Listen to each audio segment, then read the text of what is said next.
Captain Jake Morrison sat in the massive conference hall and watched the alien delegates argue. The Grand Nexus station had been built for meetings like this. The huge room could hold representatives from 500 different species. Today, only the most important ones were here.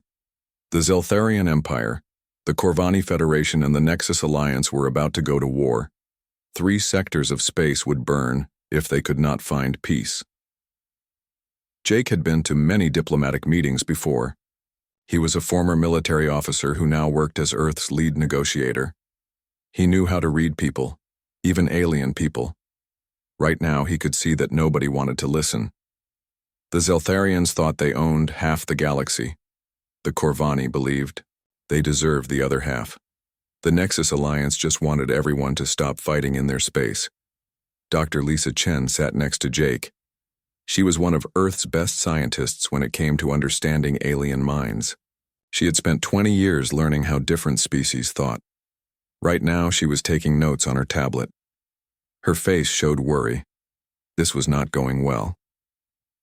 Ambassador Ryan Brooks led the human delegation. He was an older man with gray hair and tired eyes. He had been doing this job for 15 years. In that time, he had helped stop 12 wars and saved billions of lives. But today, he looked like he wanted to be anywhere else. The first day of talks went badly. The Zeltharian speaker, a tall being with blue skin and 4 arms, spent 3 hours explaining why humans should not even be in the room. These creatures have only been in space for 200 years, he said. His voice sounded like grinding metal. They are children playing with adult toys, the Corvani representative agreed. She was a small being covered in silver fur, but her voice was harsh.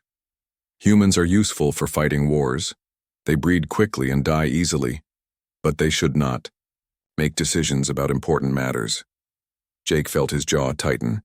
He had lost friends in wars fought to protect these same aliens. Human soldiers had died defending Zeltharian colonies. Human ships had been destroyed saving Corvani civilians. But he stayed quiet. That was his job.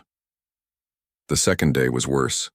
The Nexus Alliance delegate, a creature that looked like a walking tree, suggested that humans should provide soldiers for peacekeeping, but have no voice in making peace. Let them do what they do best, the creature said. Fight and die for their betters. Dr. Chen put down her tablet. She had been studying alien cultures for decades, but she had never heard such open hatred. These beings truly believed that humans were lesser creatures.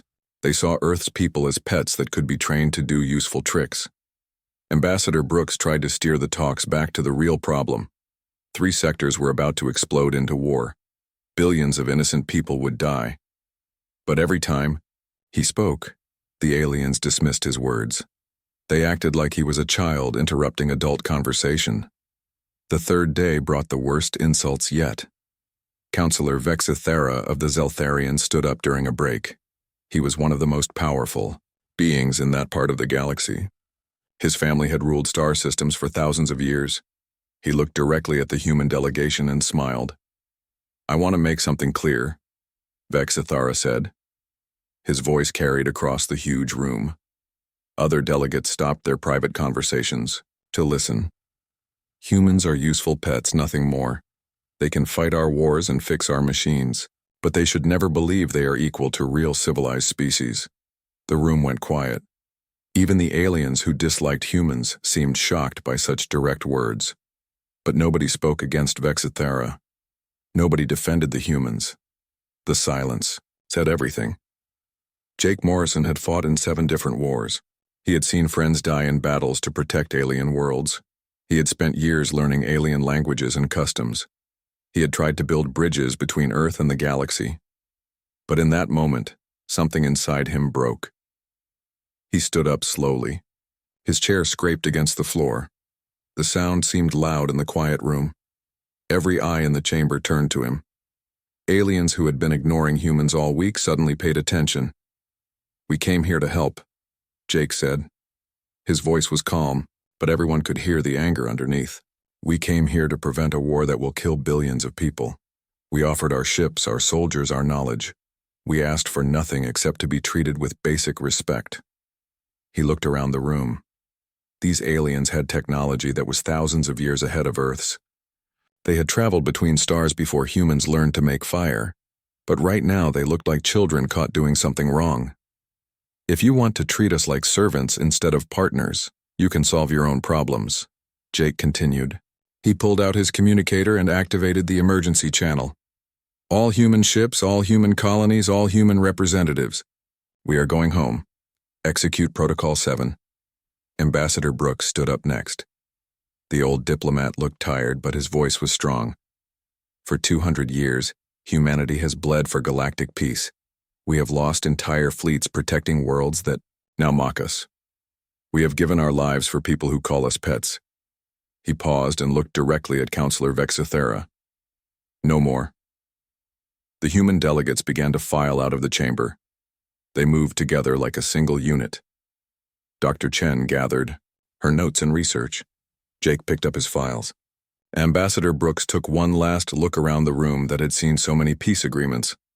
As they reached the door, Brooks turned back to address the assembly. When your sectors burn and your people die, remember this moment. Remember that you chose pride over peace. Remember that you called your protectors pets. The humans left the chamber. Behind them, hundreds of alien delegates sat in stunned silence. For the first time in galactic history, the humans had walked away from a crisis. They had always been there before, ready to help, ready to sacrifice, ready to find solutions. Now they were gone. Counselor Vexithera tried to speak, but no words came. He had expected the humans to accept the insults and keep working. That was what pets did. They took abuse and stayed loyal. But these pets had just bitten back. The great doors of the conference chamber closed with a sound like thunder. The galaxy's most important peace talks had just collapsed. And somewhere in the silence that followed, a few of the smarter aliens began to realize what they had just lost. Admiral Helen Price stood on the bridge of her flagship and watched the biggest fleet movement in human history. Ships were coming from every corner of human space. Military vessels, cargo haulers, research ships, medical frigates, and diplomatic cruisers all moved toward the rendezvous point. The order had gone out 6 hours ago. Protocol 7 was now in effect. Helen had been a naval officer for 30 years. She had fought pirates, stopped invasions, and kept peace in dozens of star systems. But she had never seen anything like this. Every single human ship in alien space was coming home. Every human base was shutting down. Every human worker was packing up and leaving. Her communications officer, Lieutenant Karen Davis, looked up from her station. Admiral, we're getting signals from all over the galaxy. Human facilities are reporting complete withdrawal within 12 hours. Helen nodded. Protocol 7 had been planned for years, but nobody thought it would ever be used. It was humanity's final option when diplomacy failed completely. Every human asset would return to human space. Every agreement with alien governments would be ended. Every service that humans provided would stop immediately. Director Sam Carter was coordinating the civilian evacuation from his command center on Luna. His screens showed thousands of transport ships moving through space. Human doctors were leaving alien hospitals. Human engineers were abandoning construction projects. Human teachers were walking out of alien schools. Human farmers were shutting down food production facilities that fed entire worlds. The speed of the withdrawal surprised even Sam. Humans were nothing if not efficient when they worked together. Every person knew their job. Every ship knew where to go. Every facility had an evacuation plan. What the aliens saw as human weakness was actually human strength. They could organize and move faster than any other species in the galaxy. The first signs of trouble appeared within hours. The Corvani Federation had been planning their attack on Zeltharian outposts for months. The only thing stopping them was a human peacekeeping force stationed between the two fleets. When those human ships suddenly jumped to hyperspace, nothing stood between the enemies. The Corvani attacked at dawn, their time. Zeltharian defense stations exploded in bright flashes of light. The war that the peace talks were supposed to prevent had begun the same day the talks collapsed. But this time, there were no human mediators to arrange ceasefires, no human doctors to treat the wounded. no human engineers to repair the damage. Karen Davis monitored alien communication channels from her post. She spoke 17 different alien languages and could understand dozens more. What she heard made her stomach turn. The galaxy was falling apart faster than anyone had imagined. "Admiral," she called out, "the Rigel Sector peacekeeping force just departed. Fighting has already started on 3 different worlds. The local governments are begging for human intervention." Helen looked at the tactical display. The Rigel Sector had been peaceful for 8 years because of human peacekeepers. Now those same worlds were tearing each other apart. "Any response from local authorities?" "They're offering triple payment for human services," Karen replied. "Some are offering permanent trade agreements. The Centauri government is offering to make English their official language if we come back. But the orders were clear. No human ship would respond to alien requests for help. No human would provide services to any alien government. The galaxy had called humans pets. Now they would learn what life was like without their pets." The economic collapse began on the 4th day. Dr. Alex Turner, watching from Earth's financial center, saw the markets crash in real time. The Zeltharian shield technology that protected their home worlds needed human-designed quantum processors for maintenance. Without human technicians, the shields would fail within weeks. The Corvani medical system depended on human pharmaceutical research. Human scientists had developed cures for 17 different alien diseases in the past decade. Those research programs were now shut down. Alien patients who depended on human-made medicines faced death within days. Smaller species faced even worse problems. The Andorian Republic's agricultural system was managed entirely by human experts. Without them, billions of people would starve before the next harvest. The Vegan Trading Confederation's shipping routes were protected by human patrol ships. Without that protection, pirates were already attacking merchant vessels. On the 7th day, Captain Nicole Wells received her first desperate message from an old colleague. Commander Zextar of the Rigel Defense Force had worked with Nicole for 3 years. They had stopped 2 civil wars together and saved countless lives. Now his message was desperate. "Nicole, please. I know about the Protocol 7 order, but people are dying. The Mitchell colony is under attack. The Henderson settlement has been overrun by raiders. Without human peacekeepers, we cannot maintain order. I am begging you to help us." Nicole read the message 3 times. She had trained Zextar herself. He was a good officer who cared about protecting innocent people. But her orders were clear. She deleted the message without responding. Similar messages flooded human communication channels. Alien governments that had ignored human advice for decades suddenly needed human expertise desperately. Scientists who had dismissed human research now begged for access to human laboratories. Military commanders who had called human tactics primitive now pleaded for human strategic support. Commander Luke Johnson analyzed the intelligence reports from his office on Mars. As head of Human Intelligence Services, he had access to information from across the galaxy. What he saw confirmed humanity's worst fears about alien civilization. Without human mediation, old grudges were exploding into violence. The Procyon system, peaceful for 15 years thanks to human diplomats, was now fighting a 3-way civil war. Trade agreements that humans had negotiated were being broken as species chose sides in expanding conflicts. The Zeltharian Empire was splitting apart as local governors declared independence. Without human administrators to manage their outer colonies, communication broke down. Regional commanders stopped taking orders from the central government. Some declared themselves independent rulers. Luke's reports painted a picture of galactic civilization in freefall. 17 separate wars had started in the first week. Trade routes were closing as merchant ships faced attacks. Scientific research programs were shutting down as alien species stopped sharing information. The strangest part was how many of these problems had been invisible before. Humans had been quietly fixing issues, preventing conflicts, and maintaining stability for so long that the aliens had forgotten how unstable their civilization really was. They thought of humans as useful servants, but humans had actually become the foundation that held everything together. Lieutenant Karen Davis brought Admiral Price the most telling report of all. It was a communication intercept from a Zeltharian military meeting. The commanders were discussing their empire's rapid collapse. "How did we not see this?" one general asked. "The humans were managing our supply lines, maintaining our equipment, mediating our disputes with local governments. Without them, we cannot even communicate with half our territories." Another officer replied, "We thought they worked for us, but we were working for them. They made us dependent on their skills while we believed we were using their services." Admiral Price read the report twice. It confirmed what human leaders had suspected for years. The galaxy had become dependent on human abilities without realizing it.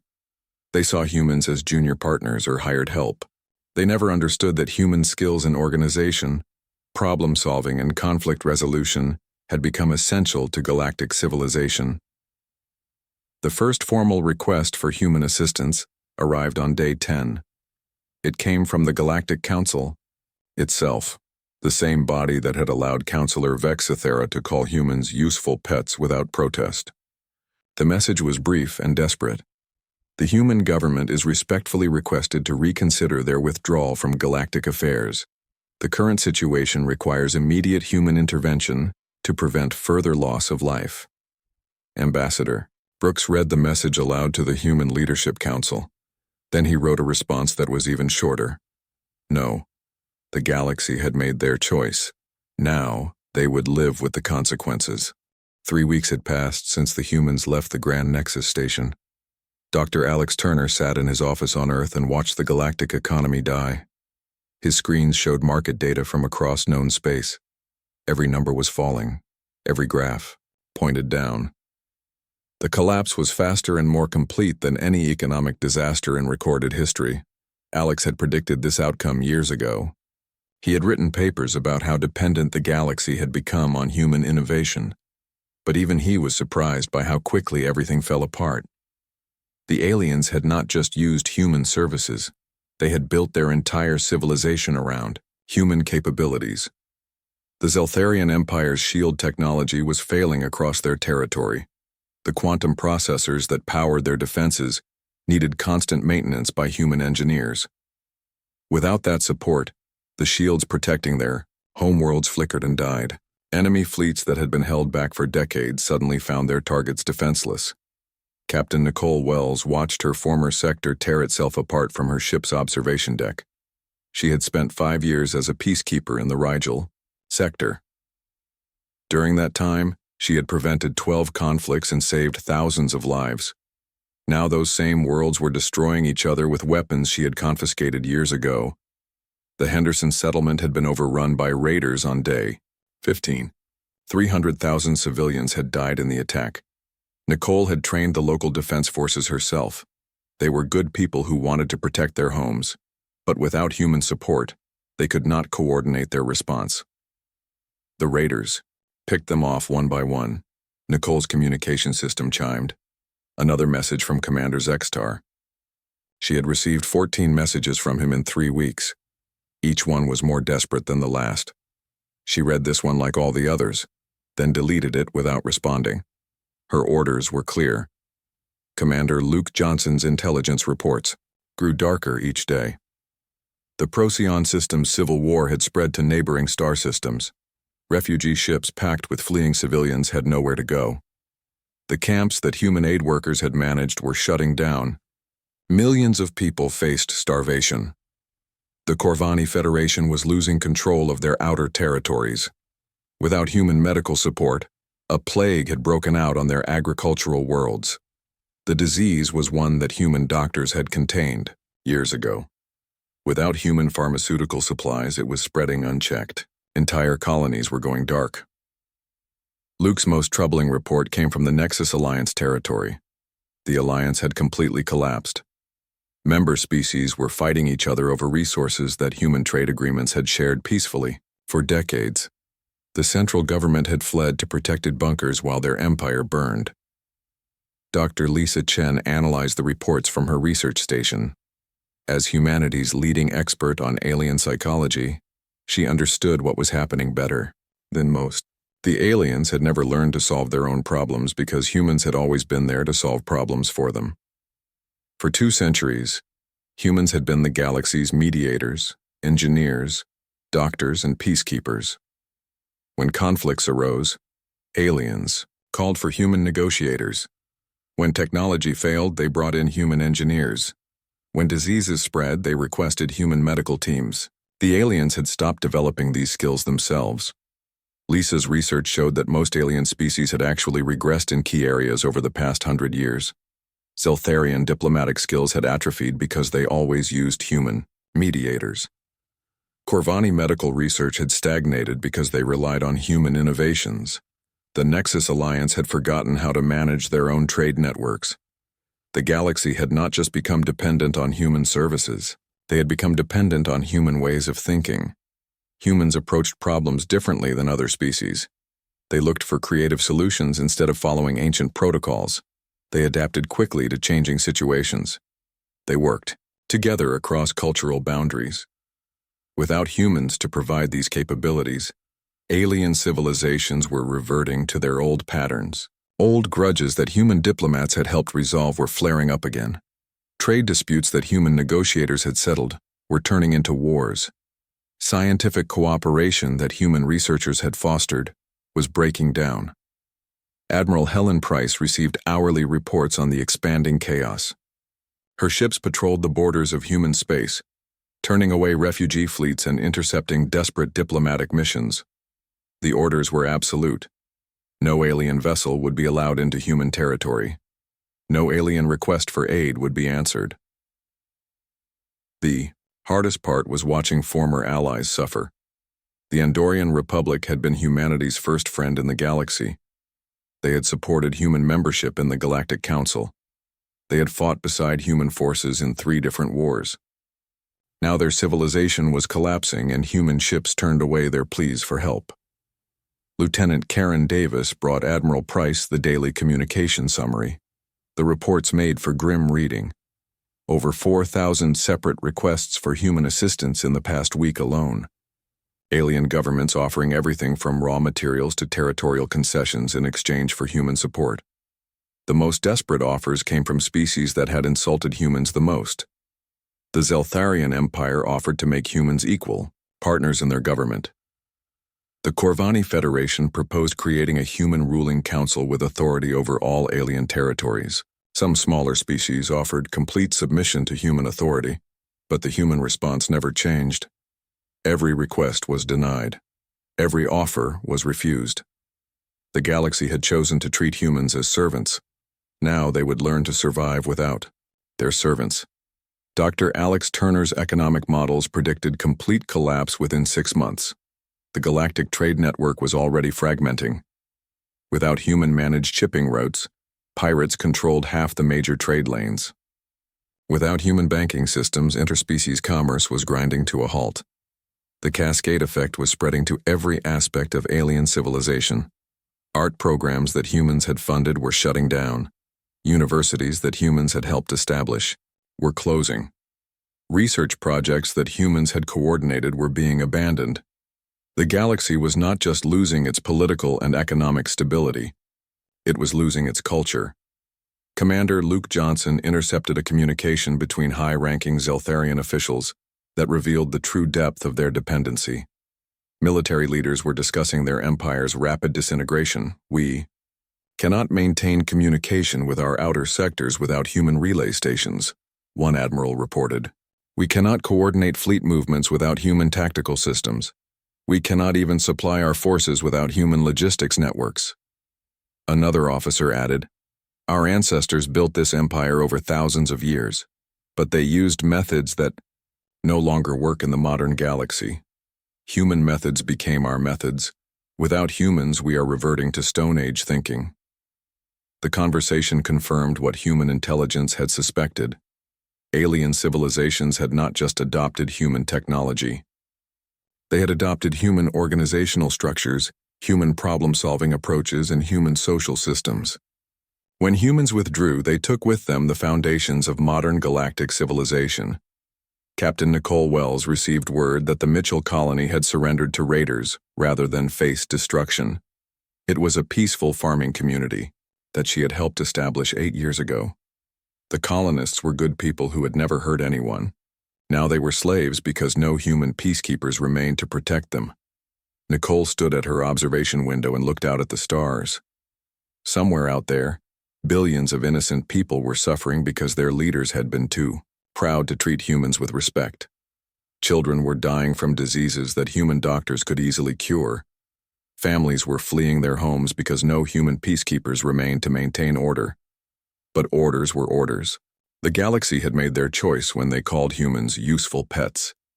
Now they would live with the consequences of that choice. The communication from the Galactic Council arrived exactly 1 month after the human withdrawal. It was longer than their previous message, but just as desperate. They acknowledged that their previous treatment of humans had been inappropriate. They offered formal apologies and promises of equal treatment. Ambassador Brooks read the message to the Human Leadership Council. The aliens promised to recognize human equality in all future negotiations.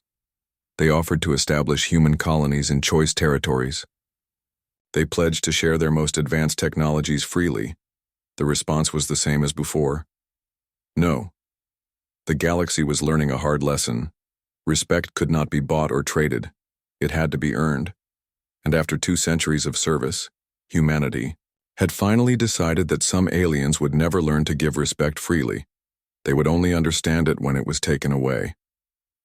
6 months after the human withdrawal, President Martha Lewis stood in the White House Situation Room and faced the hardest decision in human history.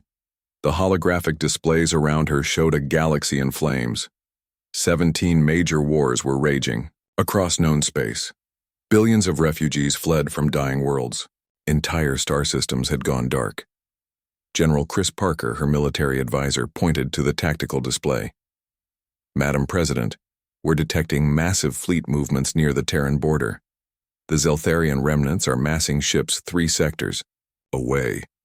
Our intelligence suggests they may be planning a desperate attack to force us back into the conflict. Martha studied the display.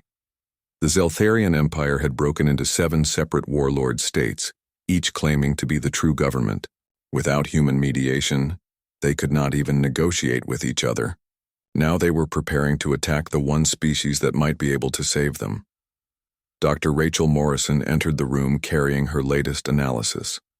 She was humanity's leading expert on alien psychology and Captain Jake Morrison's younger sister. Her research had helped humanity understand alien behavior for 15 years. Madam President, Rachel said, my teams have been monitoring alien communications across the galaxy. We're seeing a fundamental shift in how they think about humans. The old arrogance is breaking down. They're beginning to understand what they've lost. Martha gestured for Rachel to continue. Understanding alien thinking was crucial now. Human survival might depend on reading alien intentions correctly. 6 months ago, they saw us as useful servants, Rachel explained. They believed they were superior because their civilizations were older. Age meant wisdom to them, but desperation is teaching them that wisdom comes from capability, not years. General Parker pulled up intercepted communications. We've been monitoring their military channels. The Corvani Federation leadership is in chaos. They're fighting 3 separate revolts, and their military cannot coordinate responses without human tactical systems. The situation reports made grim reading.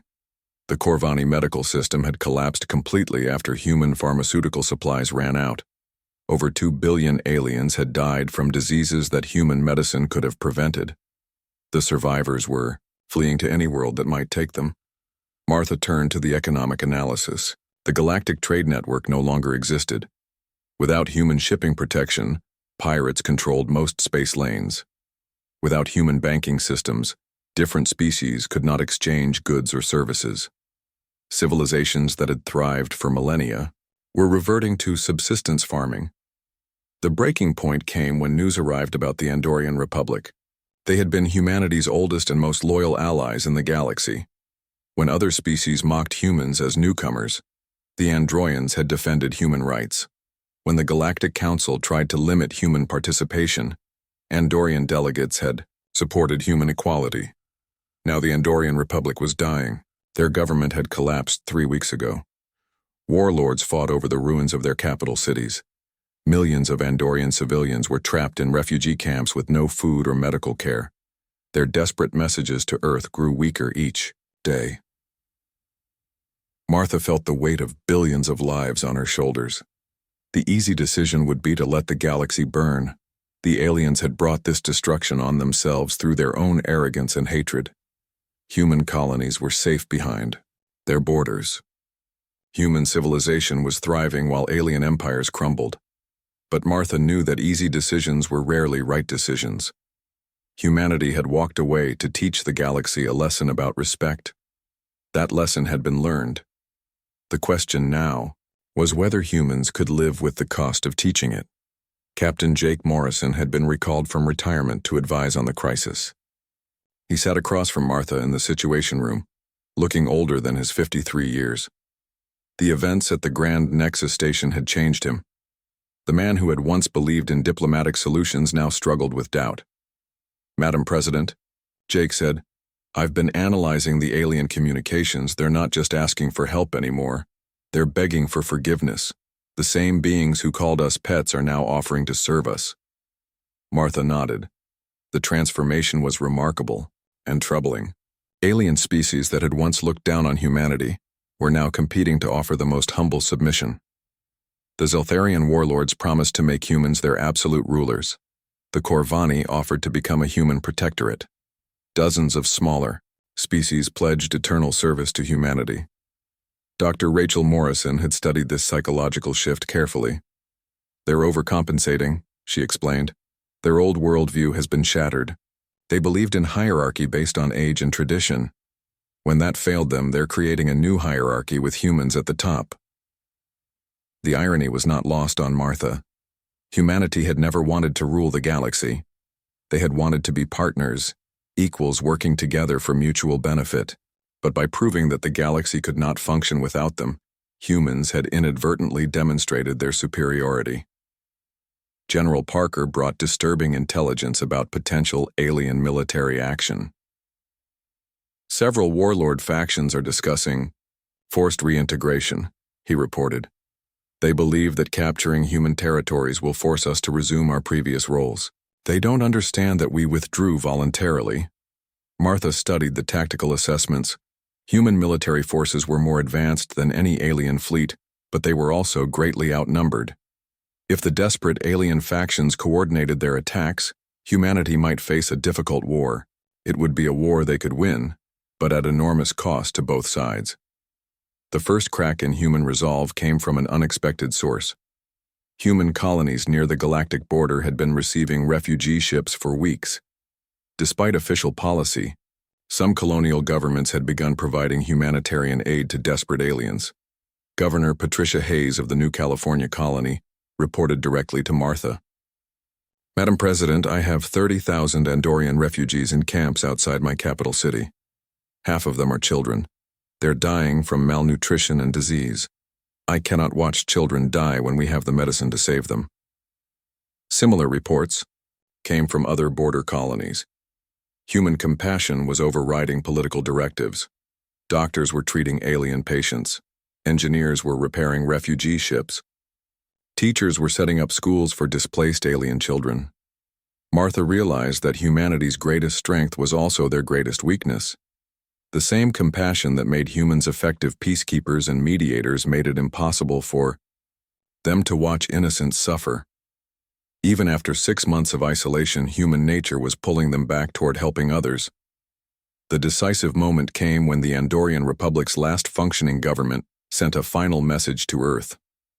Chancellor Vexthul had been a personal friend of human diplomats for 20 years. His message was not a formal diplomatic communication. It was a personal plea from one friend to another. "My human friends," he said, his voice breaking with emotion, "I am not writing as a government official. I am writing as someone who has watched his people die while help exists just beyond reach. We never called you pets. We never treated you as servants. We believed you were our partners and friends." He paused, and when he continued, his voice was barely a whisper. "If friendship means anything, please help us. Not as superiors helping inferiors, but as friends helping friends. We are dying. and you are the only hope we have left." Martha read the message 3 times. The Androians had indeed been different from other alien species. They had supported human equality from the beginning. They had fought beside human forces. They had never participated in the arrogance and dismissal that characterized most alien attitudes toward humanity. Dr. Rachel Morrison provided the psychological analysis that Martha needed. "The galaxy is learning, but they're learning the wrong lesson," she explained. "They're concluding that humans are superior beings who should rule over them. That's not what we wanted to teach them." Martha stood and looked out at the Washington skyline. Somewhere beyond those stars, billions of people were suffering. Some of them had earned that suffering through their own prejudice and hatred. But many others were innocent victims of their leaders' mistakes. The decision she made would define humanity's role in the galaxy for generations to come. She could maintain the isolation and let alien civilizations collapse completely. She could return on humanitarian grounds and risk being seen as weak. Or she could find a third option that would establish new rules for galactic civilization. Martha turned back to her advisors. "Prepare for limited re-engagement," she said. "But this time we do it on our terms. The galaxy wanted to learn about human capabilities. It's time they learned about human leadership. The age of human equality in galactic affairs was over. The age of human dominance was about to begin. Alone at the top, not because we sought dominance, but because they proved themselves incapable of anything else." The report concluded with an observation that would define human policy for generations. "We did not seek to rule the